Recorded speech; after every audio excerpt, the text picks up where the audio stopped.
The call came in at 1:27 a.m., the kind of call that makes the hair on the back of your neck stand up. Dispatch sounded rattled. Unit 45, proceed to 724 Marlborough Avenue. Report of multiple 911 hang-ups and screams heard. No answer on callback. Be advised, nearest unit is 20 minutes out. I was alone that night, patrolling a quiet stretch of suburbs that felt too eerie when the fog rolled in. My partner had called in sick, so it was just me in the cruiser, sipping lukewarm coffee and praying for an uneventful night. But this felt different.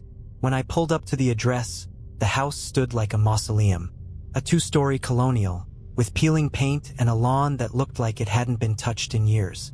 The street was silent, not even the hum of a streetlight.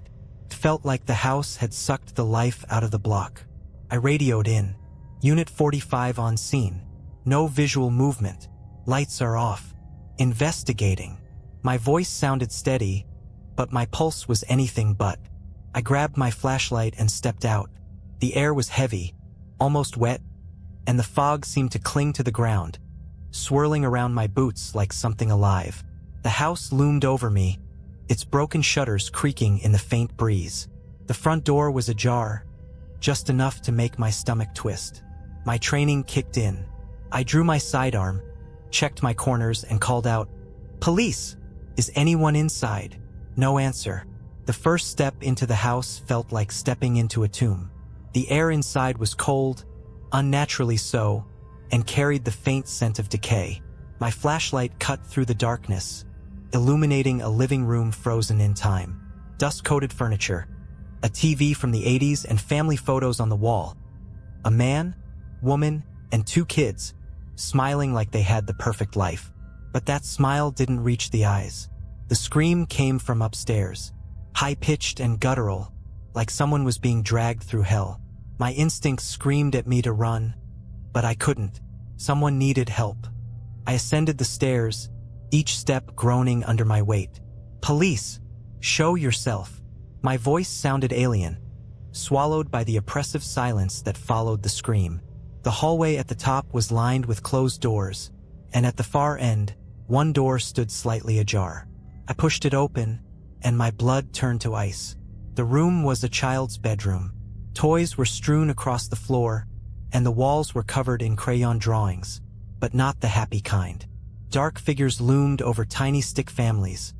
Red scribbles splattered across the paper like blood. In the center of the room, a wooden rocking chair swayed back and forth, but there was no one in sight. Then I saw it. A shadow moved across the wall, but there was no source for it. It was tall, too tall to be human, and its limbs seemed to stretch unnaturally. It stopped, turning as if it could see me, even though it had no eyes. The temperature in the room plummeted. My breath fogged up in front of me as I backed away, my gun trained on the impossible figure. "Stay where you are," I shouted, though my voice quaked. The shadow didn't move.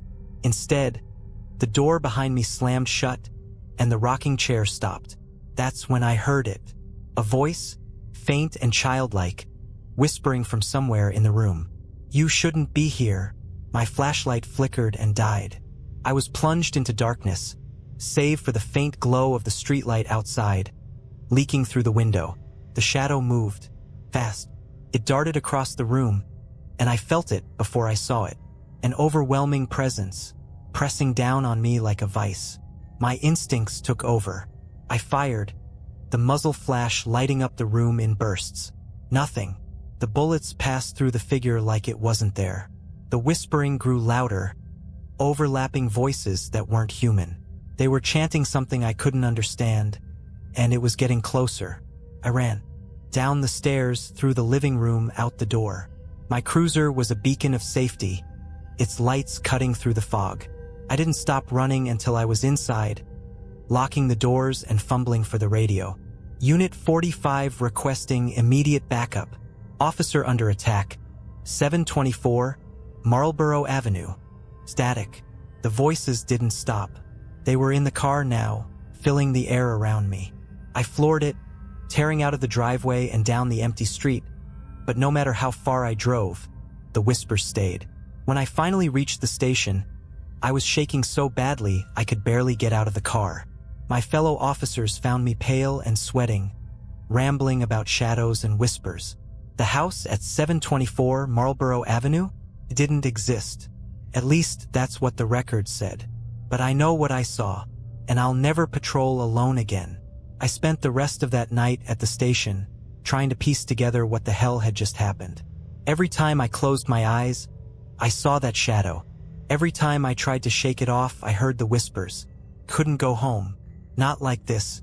So, I sat in the break room, staring at the wall clock as its hands crawled toward dawn. When the shift supervisor, Sergeant Harper, came in at 6 a.m., I decided to tell him everything. Well, almost everything.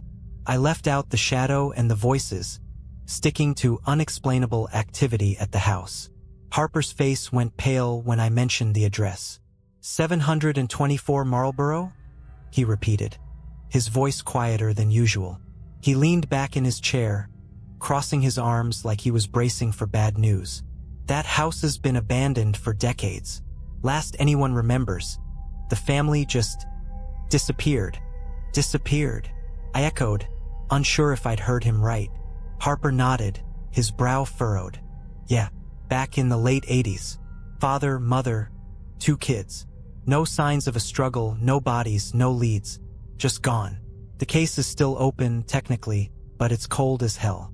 Weird part is, neighbors reported seeing lights on in the house for weeks after they were gone. Police chalked it up to squatters, but no one was ever found inside. Why didn't dispatch mention that when they sent me out there? I asked, my throat dry. He shrugged. It's just an address now. Paperwork's buried so deep no one remembers. But I'll tell you this. Harper leaned in closer, his voice dropping to a whisper. You're not the first cop to come back spooked from that place. What do you mean? About 10 years ago, a rookie named Daniels got sent there on a welfare check. Same deal, 911 hang-ups, screaming. When backup arrived, they found his cruiser abandoned on the street. Daniels was inside the house, sitting in that rocking chair, muttering to himself. Took weeks for him to talk again. And when he did, it was gibberish about shadows and a voice in the walls.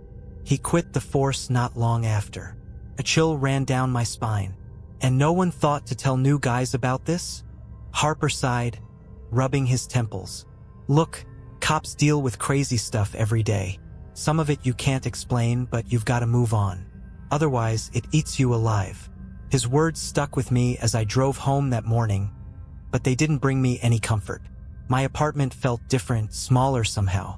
Shadows pooled in the corners, and I swore I could still hear faint whispers under the hum of my refrigerator. Sleep wasn't an option. By the time night fell, I'd convinced myself that I needed answers. I couldn't just let this sit. If I didn't go back, it'd haunt me forever. So I grabbed my gear, flashlight, sidearm, and my old digital recorder I used for interviews. If I was going back to 724 Marlborough, I was documenting everything. The street was deathly quiet when I arrived, the house standing as it had before, cloaked in shadow. This time, though, I noticed something I hadn't before. A faint, rhythmic tapping coming from one of the upstairs windows. It stopped the moment I stepped out of the car. I set the recorder on my dashboard, hit record, and started speaking. This is Officer Jake Monroe, investigating 724 Marlborough Avenue at 9:14 p.m. following reports of... The tapping started again, louder this time. It wasn't coming from upstairs anymore. It was coming from inside the cruiser. My hands froze as I realized the sound was against the windshield, like fingers drumming on glass. I whipped around, shining my flashlight at the car. Nothing was there. Get a grip, I muttered to myself, but my voice cracked. I entered the house, every nerve in my body on edge. The air was colder than before, biting at my skin even through my jacket. I could hear the faint hum of electricity, though no lights were on. My flashlight beam danced over the walls, landing on the family photos again. The faces looked different now. Their smiles were gone. The rocking chair was still in the child's bedroom, motionless this time. I set my recorder on the floor and started asking questions. Who's here? What do you want?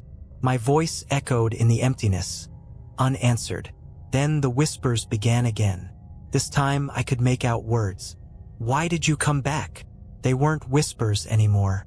They were voices, overlapping and growing louder, coming from every direction.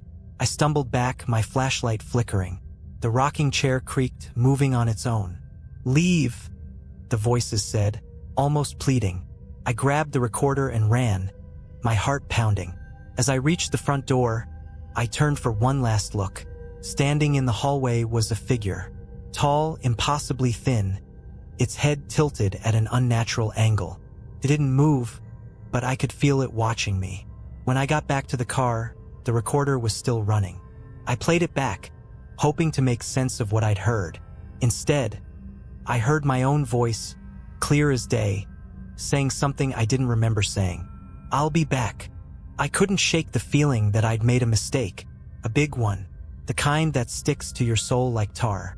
I spent the next day listening to that recording over and over, trying to convince myself that I hadn't actually said, "I'll be back." But it was my voice. No distortion, no interference. Just me making a promise I didn't remember. The whispers didn't stop either. They were faint, almost imperceptible, but always there, hiding in the hiss of running water, in the hum of my fridge, in the white noise of my thoughts. They weren't just in the house. They'd followed me. That night, I decided to go back. Not because I wanted to, but because I had to. Something in that house had latched onto me, and if I didn't deal with it, I was afraid it would never let go. I told no one. I didn't want Harper talking me out of it or anyone thinking I'd lost my mind. I left a note on my desk at the station just in case. A cryptic, "If I don't come back, check 724 Marlborough," and headed out.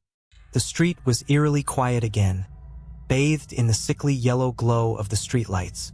Fog crept along the pavement, swirling around my feet as I stepped out of the cruiser. This time I brought backup, not another officer, but gear. An EMF meter from the evidence locker, extra flashlights, spare batteries, and a body cam clipped to my chest. If I didn't make it out, at least there'd be a record of whatever happened. The house was waiting for me. The front door was still ajar, just like before. I could feel the cold air seeping out from inside, carrying that faint, sickly sweet smell of decay. I stepped in, body cam recording, and announced myself. Officer Monroe, returning to 724 Marlborough Avenue at 10:17 p.m. My voice echoed in the silence, swallowed by the oppressive stillness. The air inside was heavier this time, like walking into a storm. The house felt alive, its walls seeming to breathe in sync with my shallow, panicked breaths. My flashlight flickered, and the EMF meter in my hand spiked, its red light flaring to life. I moved deeper into the house, my footsteps muffled by the thick layer of dust on the floor. The living room looked the same, frozen in time, with its dust-covered furniture and eerie family photos. But something was off. The rocking chair was gone. The whispering started again, faint and distant, like it was coming from behind the walls. I followed the sound, my flashlight scanning every shadow, every corner. It led me to the basement door. I stared at the door for what felt like an eternity. Something about it felt wrong, like the wood itself was alive. The whispers grew louder as I reached for the handle, my hand trembling. When I opened it, a wave of cold air hit me, carrying the unmistakable scent of earth and rot. The stairs groaned under my weight as I descended into the darkness. My flashlight barely cut through the gloom, revealing cobwebs and old, rusted tools lining the walls. The whispers were louder now, a chaotic symphony of voices speaking over each other, but I still couldn't make out the words. At the bottom of the stairs, the room opened into a large, unfinished basement. The walls were bare concrete, cracked and stained with something dark. In the center of the room stood the rocking chair, facing away from me. I took a step closer, my boots crunching on the dirt-covered floor. The chair creaked, moving ever so slightly, and then it stopped. My flashlight beam landed on it, and for a moment, I thought it was empty. Then I saw the figure. It was hunched over, its long, bony hands gripping the armrests. Its skin was pale, almost translucent, stretched tight over its angular frame. Its head was tilted, and as I stepped closer, it turned. Its face was wrong. Hollow eyes, too large and too dark, stared back at me. Its mouth was twisted into a grotesque grin, filled with too many teeth. It didn't move, but I could feel it watching me, feel its presence pressing down on my chest like a weight. The EMF meter in my hand went wild, its lights flashing erratically. The whispers turned into a deafening roar, the voices overlapping and blending into a cacophony that made my ears ring. I raised my gun, my voice shaking as I shouted, "Don't move!" The figure stood, its movements unnaturally fluid, like it didn't have bones.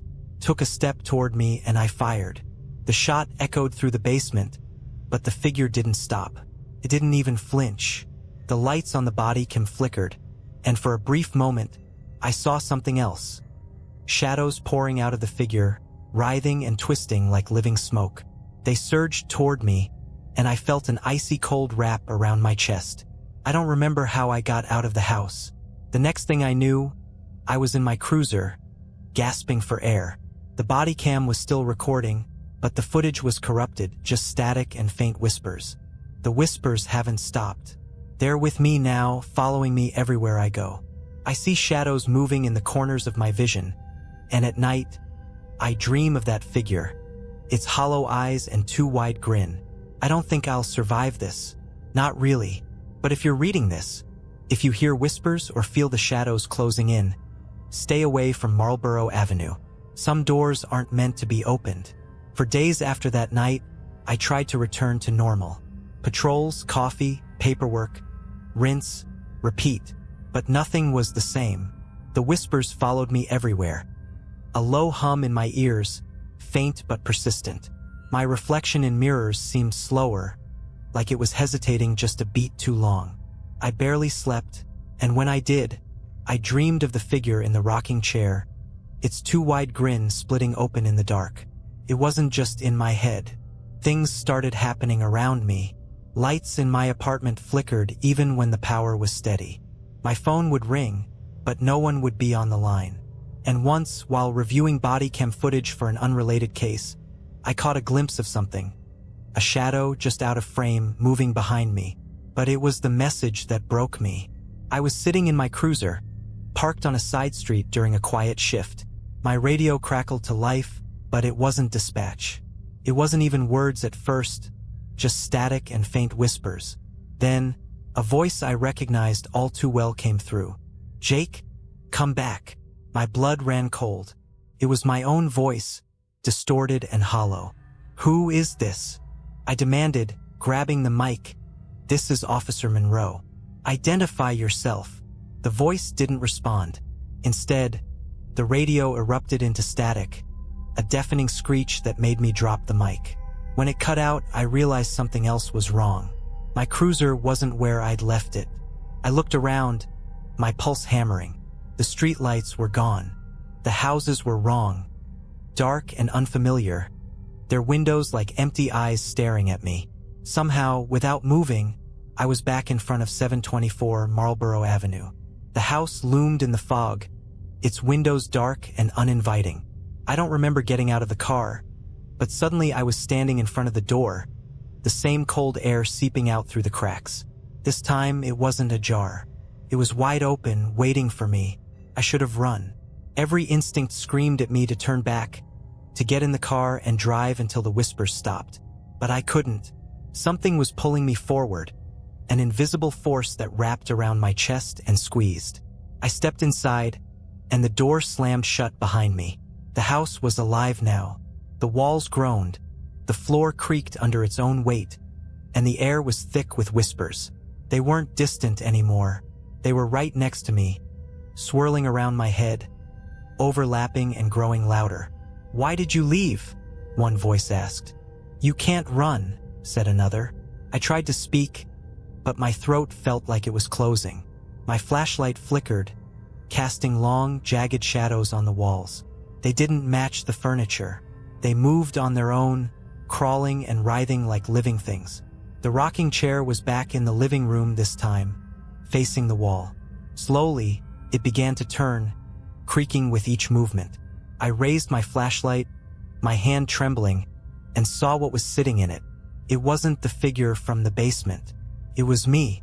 The thing in the chair was identical to me, down to the uniform and the body cam clipped to its chest. But its face was wrong.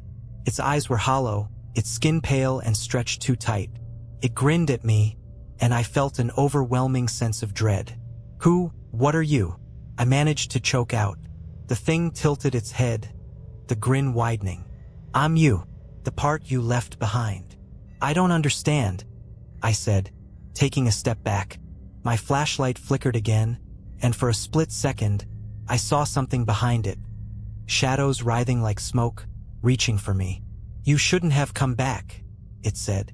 Now you'll never leave. The shadows surged forward, and I ran. The house seemed to stretch around me, the hallway elongating as I sprinted toward the front door. The whispers turned into screams, and the walls began to close in, the wallpaper peeling away to reveal something black and pulsating beneath. I reached the door and yanked it open, stumbling out into the fog. But the street was gone. There was nothing outside but darkness. I don't know how long I ran. Time didn't exist in that place. Eventually, I found myself back in my cruiser, drenched in sweat and gasping for air. The whispers were gone, replaced by the hum of the engine and the crackle of the radio. When I looked at the dashboard, the clock read 2:13 a.m. I'd been gone for less than an hour. I drove straight to the station, not trusting myself to be alone. Harper was waiting for me, his face pale. We've been trying to reach you for over an hour, he said. Where the hell were you? I didn't answer. Couldn't. My body cam was still recording, but when we played it back, there was nothing. Just static. That was 3 weeks ago. I haven't been back to Marlborough Avenue, but I know it's not over.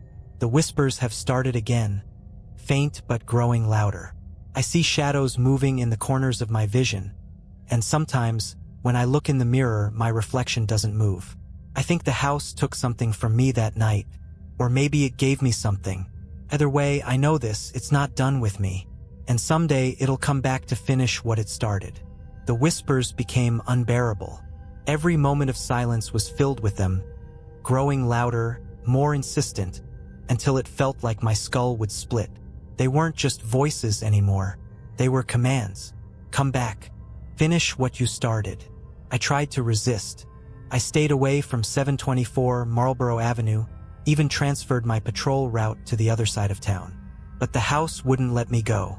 My sleep was consumed by nightmares, the rocking chair, the shadow, the thing that looked like me. And when I woke, it was always the same. The whispers dragging me closer to the edge. It was a Wednesday night when I finally gave in. I'd been off duty, sitting in my apartment with the lights on and the TV blaring, trying to drown out the sound of the whispers. It didn't work. They grew louder, drowning out the TV until the screen flickered and went black. That's when I saw it. The rocking chair. It wasn't in my apartment, but I could see it. A faint reflection in the dark TV screen. And sitting in it was the shadowy figure from the house, staring at me with hollow eyes. Come back. I don't remember deciding to go. One moment I was in my apartment. The next, I was standing outside 724 Marlborough Avenue, the cruiser idling behind Main. The house looked different now. Its windows glowed faintly, like there was something burning inside, and the air around it felt heavy, suffocating. I stepped inside without hesitation, the door swinging shut behind me.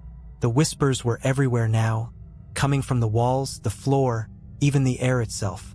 The house wasn't just alive. It was awake.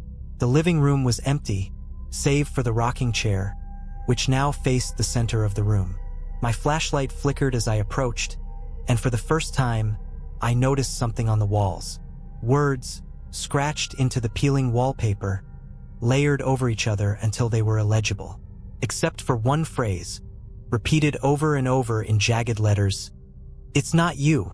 What does it mean? I muttered, my voice trembling.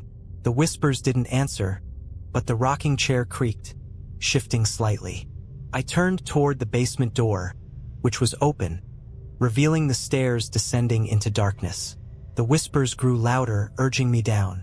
I hesitated for only a moment before stepping forward, my flashlight barely piercing the black. The basement was different now. The walls pulsed with a sickly light, and the floor felt soft, almost alive. In the center of the room stood the figure, the thing that had taken my shape. It turned as I approached, its hollow eyes meeting mine. "You came back," it said, its voice a distorted echo of my own. "What do you want from me?" I demanded, raising my gun. The figure tilted its head, grinning. "You already know." The shadows around it began to writhe, growing taller, darker, until they consumed the entire room. I felt them pressing against me, cold and suffocating.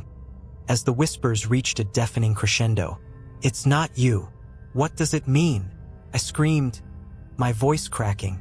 The figure stepped closer, and for the first time, I saw something else in its hollow eyes. Not malice, but pity.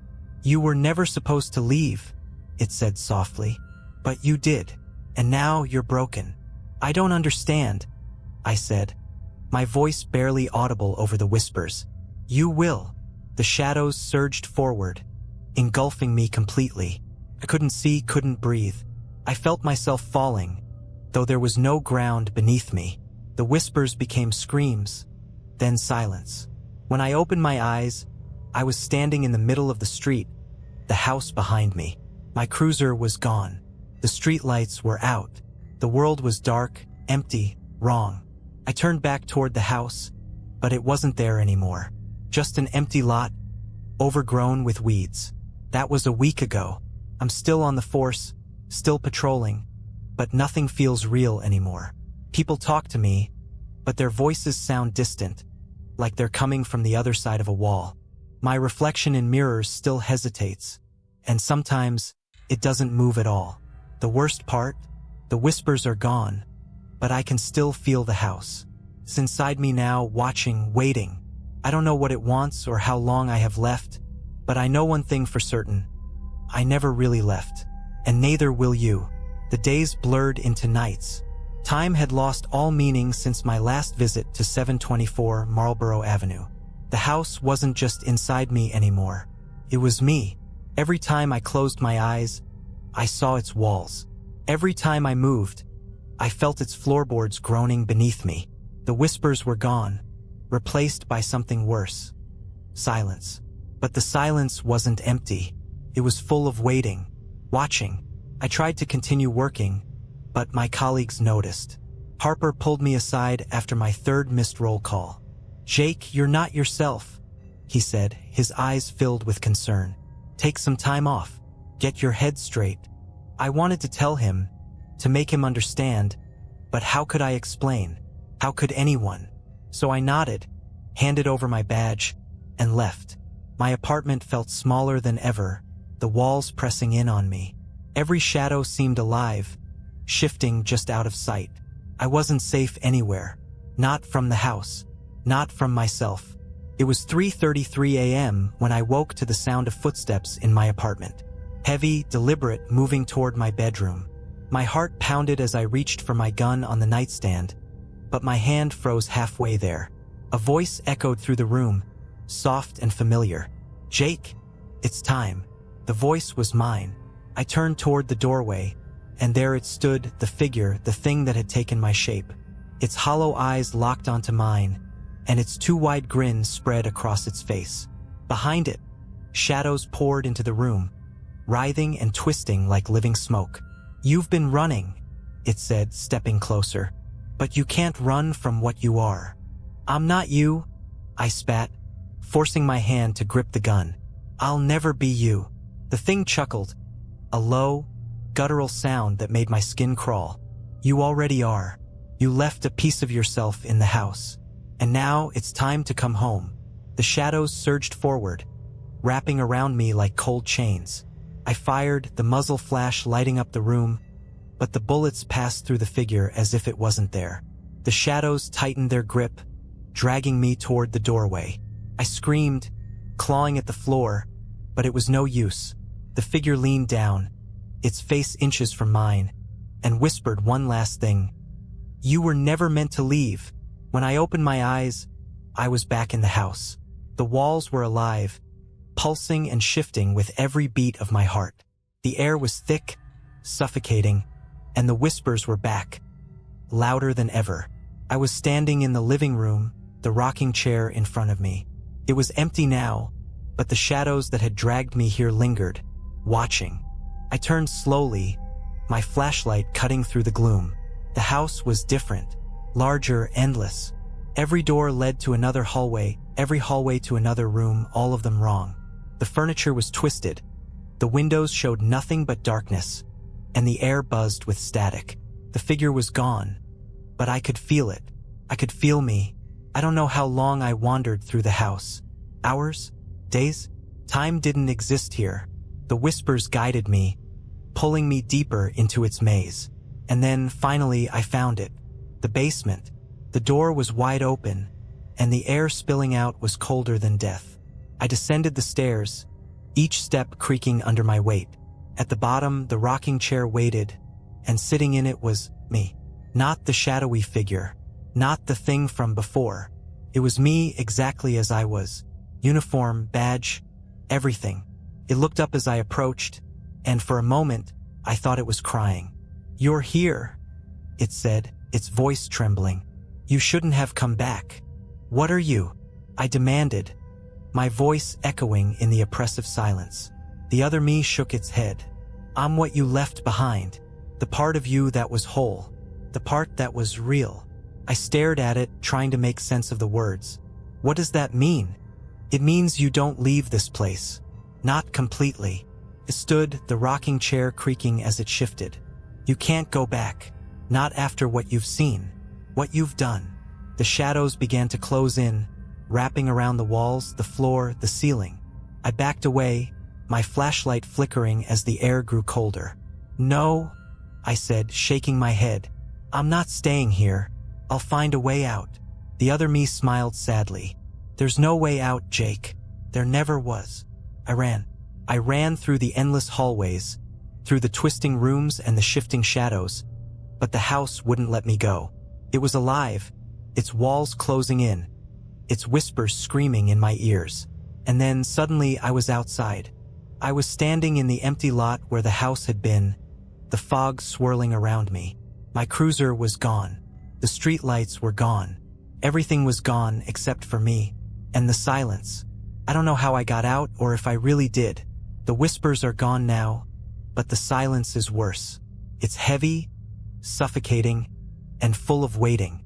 Sometimes when I look in the mirror, I see the house behind me, just for a second. And sometimes, when I close my eyes, I hear it. Faint, almost imperceptible. "Come back." I don't know how long I can resist. But if you're reading this, remember one thing. Some places aren't haunted. They're hungry. And once they find you, they never let go.